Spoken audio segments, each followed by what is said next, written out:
우리가 지난 시간 이스라엘 민족이 이젠 가나안 땅에 들어간 이야기, 여리고성과 아이성의 전투의 이야기, 그곳에서 그들이 승리할 수 있었던 이야기, 패배할 수밖에 없었던 이야기, 그 전쟁통 속에서 하나님께서 한 가정을 구원하신 이야기와 한 가정을 심판하신 이야기를 들었습니다. 그리고 나서 그들은 일종의 거점을 마련한 것이죠. 그리고 하나님께서 광야에 있을 때에 명령하셨듯이 그리심산과 에발산에서 하나님의 율법에 순종할 것을, 순종하는 자에게 주실 축복과 불순종하는 자에게 임할 하나님의 징계를 선포합니다. 그리고 나서 이제 오늘 우리가 함께 들은 여호수아 9장의 이야기가 등장합니다.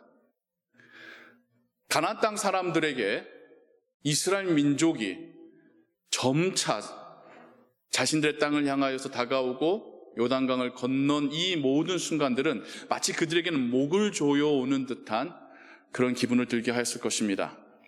이미 40년 전에 하나님께서 이집트에, 성경에서 말하는 애굽에 어떤 일을 행하셨는지, 그리고 그들이 40년간을 심지어 먹을 것과 마실 물이 부족한 그 광야에서 어떻게 지냈는지, 그 기간 동안에 그들에게 싸움을 걸어왔던 자들에게 어떤 일이 일어났었는지를 다 들었습니다.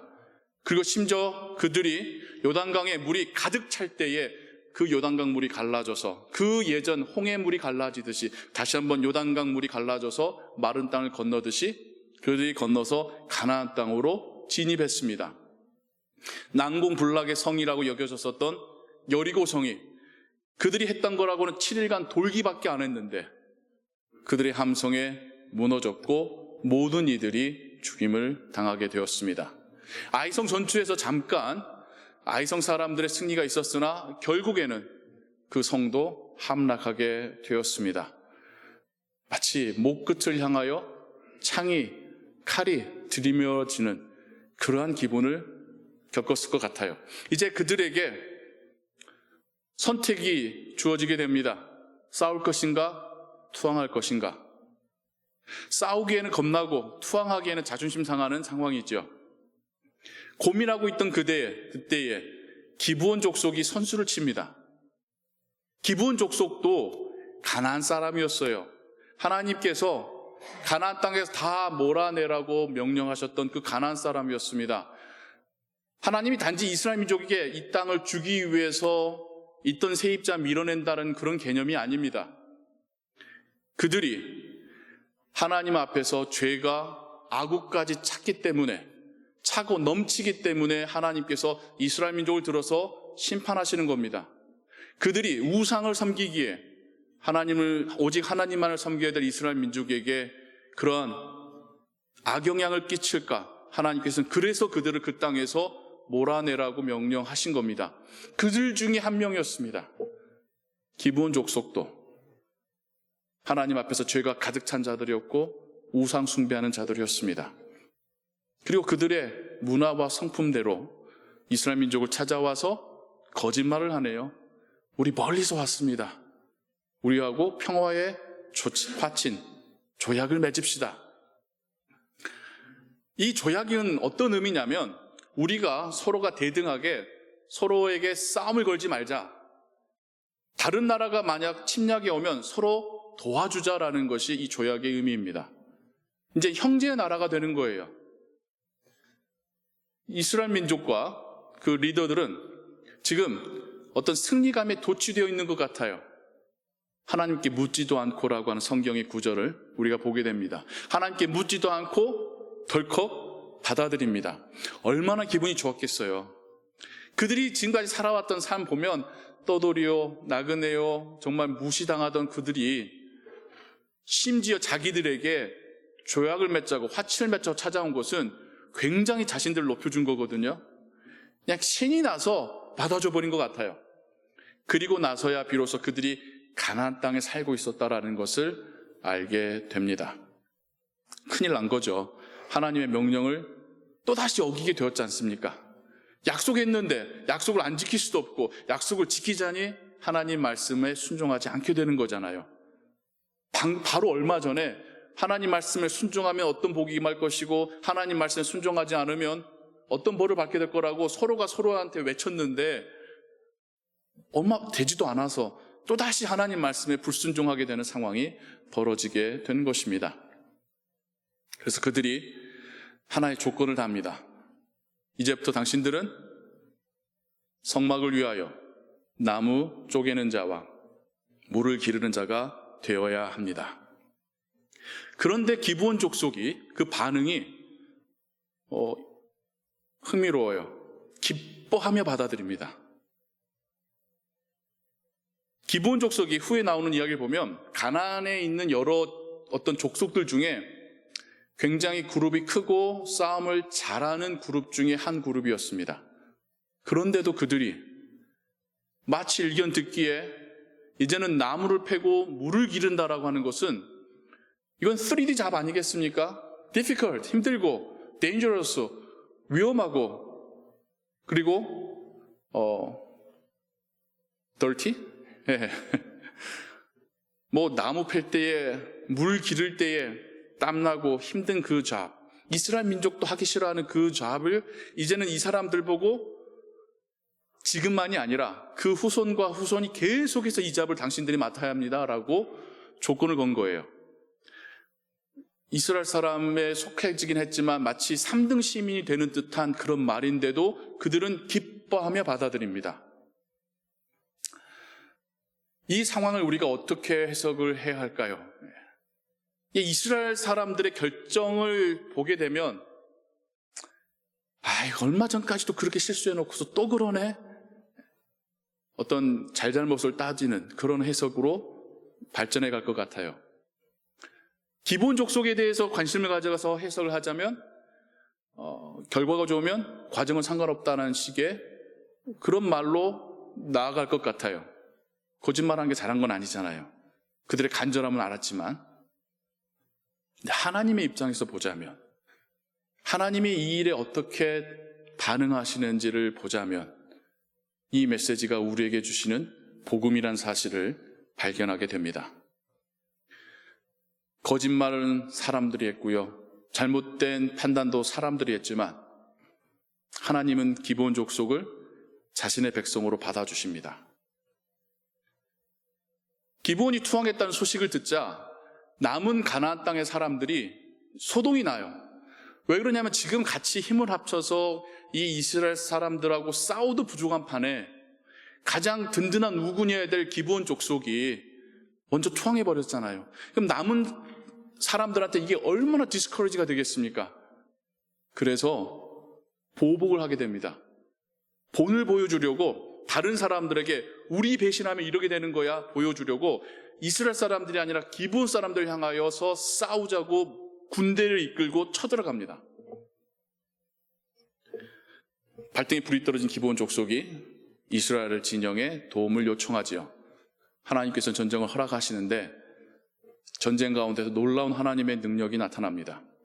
아침부터 시작된 전투가 밤이 되면 우리처럼 라이트이 없기 때문에 멈춰야 돼요. 아군과 적군이 피하 구분이 안 되니까. 그런데 승기를 잡은 이스라엘의 진영이 여기서 멈춘다면 밤새 상대방은 다시 전열을 가다듬고 다시 아침부터 새롭게 싸움이 시작되겠죠. 여호수아가 하나님 주신 그 믿음과 확신 가지고 태양을 향하여서 멈춰라, 달을 향하여서 멈춰라, 나오지 마 라고 할 때에 하나님께서 데이타임을 길게끔 그 해를 막으십니다. 우린 성경에 기록된 대로 정말 믿기 어려운, 과학적으로 이해하기 어려운 현상을 하나님께서 만들어내십니다. 뿐만 아니라 성경은 이스라엘 군대의 죽은 자보다 하나님께서 도망가는 그들에게 내리신 우박으로 죽은 자들이 더 많았다라고 기록하고 있습니다.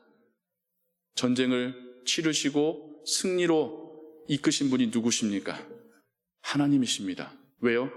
기브온 족속을, 이제는 내 백성된 기브온 족속을 보호하시려고, 그들과 한 약속을 지키시려고요. 후에 사울이 왕이 됐을 때에 그가 교만하다 못해 거의 제정신이 아닌 수준까지 나아가죠. 이때 그가 이스라엘 땅 안에서 타 민족을 말살하는 정책을 은밀하게 추진합니다. 그때에 기브온 사람들이 많이 죽임당하게 돼요. 억울하죠. 하나님 앞에 투항하였고 지금 그 긴 세월 동안에 하나님의 성막을 위하여서 나무 패는 자와 물기는 자로 살아왔는데 이제 와서 타민족이라고 이방인이라고 죽이는 일에 그들이 억울해하고 슬퍼합니다. 하나님이 그들의 눈물을 보시고 3년 동안 이스라엘 땅에 비가 안 오게 하십니다. 그리고 다윗을 통하여 사울 왕의 후에 7명의 생명을 내어줬을 때야 비로소, 그래서 기브온 사람들의 마음을 위로해 줬을 때야 비로소 다시 비를 내리게 하십니다. 하나님은 기브온 족속을 이제는 내 민족, 내 백성, 내 자녀로 삼으신 겁니다. 나무 패는 자와 물 깃는 작업, 일견 듣기에는 힘든 일이고 비천해 보이죠. 하지만 뒤집어서 본다면 성막을 위하여, 제단을 위하여, 제사를 위하여서 사용되는 장작과 물을 깃는 일입니다. 레위 지파도 아닌 그들이 이제는 레위 지파처럼 하나님을 향하여 제사 드림에 쓰여지고 있는 것입니다. 저주가 아니라 오히려 복입니다. 그들의 모든 삶과 운명이 그 후손까지도 바뀌어지게 된 것입니다. 그들의 거짓말 때문이 아니라, 이스라엘 사람들의 섣부른 판단 때문이 아니라 하나님의 사랑 때문입니다. 우리 한인들이, 한인 이민자들이 마치 그들과 같습니다. 성경에서 말하는 이방인들, 유대인들이 구별하라고 했던, 차별하라고 했던 그 이방인 중에 우리가 있습니다. 우리는 간혹 성경을 너무 자세히 읽다 보면 거기에 빠져들어서 내가 아브라함의 자손이고 내가 유대인인 것처럼 착각할 때가 있어요. 유대인들은 우리를 유대인으로 생각하지 않는데요. 우린 이방인이에요. 냉정하게 말하자면.